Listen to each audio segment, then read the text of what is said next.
Hey, good morning, Choice Residential. Hope your day's off to a fantastic start. Today, I want to talk about the unfortunate situations in which you have to terminate a contract and talk about what your options are and what form to use and when to use it. The first form we're going to take a look at is 350. So, this is the termination form that is by, it used to be called the unilateral termination. So, it's basically the buyer telling the seller that they are going to terminate.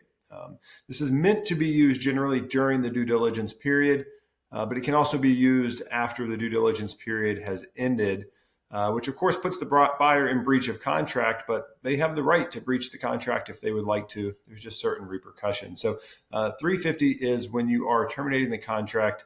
Buyer is terminating the contract unilaterally. And in this situation, there is no return of the due diligence fee. So if you're using Form 350 in this case, we know that the due diligence fee is not going to be returned. And you get a number of options here on selecting why the buyer is terminated. The reality is you don't even have to check one of these boxes. This is just to provide information to everybody, but the termination is still effective and in force if the buyer does not check a box here. But generally speaking, you do want to try to check a box and let the other side know and have it clear with your buyer why they are in fact terminating the contract. You'll see then on page 2, there is information for release of earnest money. Again, generally speaking, this form is being used during the due diligence period. And so any earnest money that's being held would be owed back to the buyer. And so this page 2 is simply meant for the seller to sign so that the closing attorney who's holding the earnest money can release it. Seller does not really have a right to not sign this if that money is owed back. If they're disputing it, that's one thing. But if they're just upset and want to be bitter, they need to talk to an attorney because there could be legal action taken against them for not signing this in a timely manner. So make sure you're aware of that if you're on the listing side of these. So this is 350, pretty straightforward here. Now we get into 390. So 390 is the mutual agreement to terminate, meaning both parties have to sign this document for it to become an effective termination. Remember 350 that we just looked at. Once the buyer signs it and you have conveyed that to the listing agent, that contract is terminated. Seller doesn't have to sign to terminate the contract. They're just signing to release the earnest money. But on Form 390, the seller does have to sign to make this termination effective. This is a good use of a form when the due diligence fee is being returned. And the reason is, if you look at the difference of how this form is structured, there are no check boxes here like there are on Form 350. So what we have here is deposits that are being returned. So in this case, again, it's a mutual agreement. Both parties are agreeing to whatever terms are listed here in this termination. And so the earnest money is being refunded, whether this is during the due diligence period or after, right? Doesn't matter. We can just list out here in paragraph 4 that the earnest money is to be refunded to buyer and mailed to 123 Main Street, okay?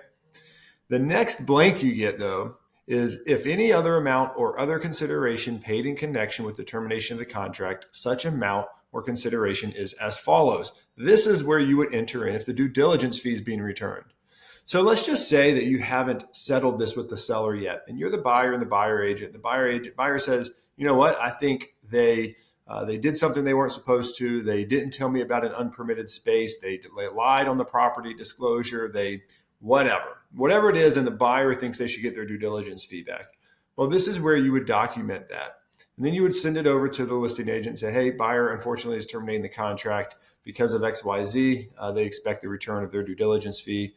Here's the termination. Please have the seller sign it, and I'll come pick up the check, or the check can be mailed to the buyer, or whatever it is to get that due diligence feedback. This is where you're going to document that. But again, remember, the contract is not terminated until the seller signs this. So if they refuse at some point prior to the end of your due diligence period, you're going to want to terminate the contract with Form 350, because you do want to get that contract terminated so that the buyer doesn't risk losing their earnest money.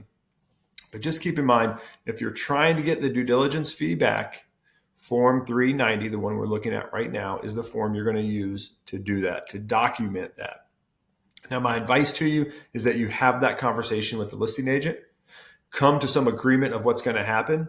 And if you can't come to an agreement that the due diligence fee is going to be returned, then at that point, your buyer is going to need to use Form 350 and just pursue legal action if they're going to attempt to recover that due diligence fee from the seller. So just wanted you to have a basic understanding of the difference between these two documents. In both of these documents, the earnest money can be returned, but as you see on 350 right here, the information about earnest money being returned is on page 2 because the buyer signing this is what terminates the contract.